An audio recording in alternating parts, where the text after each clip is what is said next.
पवार गटाच्या संपर्कात असल्याचे ते नेमके दोन नेते कोणते? तुम्ही शोधा, मला तरी माहीत नाही. मी इथे आलेलो आहे तुमच्याकडे. मला माहीत असेल तर मी नावं सांगितले असते. हर्षवर्धन पाटील आता राष्ट्रवादीमध्ये शरद पवारांचे. मी अगोदरच तुम्हाला बोललेलो आहो. इकडे 3 पक्ष आहेत, इकडे 3 पक्ष आहेत.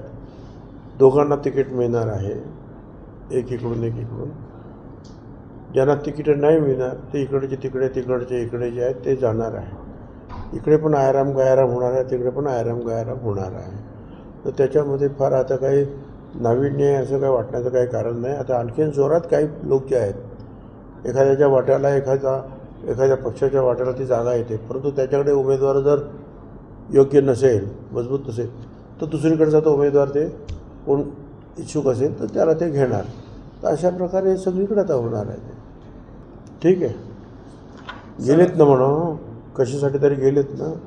ठीक आहे, आता काय, आता निवडणुकी आता आलेली आहे, त्या निवडणुकीमध्ये आता उभे राहा आणि बघा काय होते ते. एबीपी माझा, उघडा डोळे बघा नीट.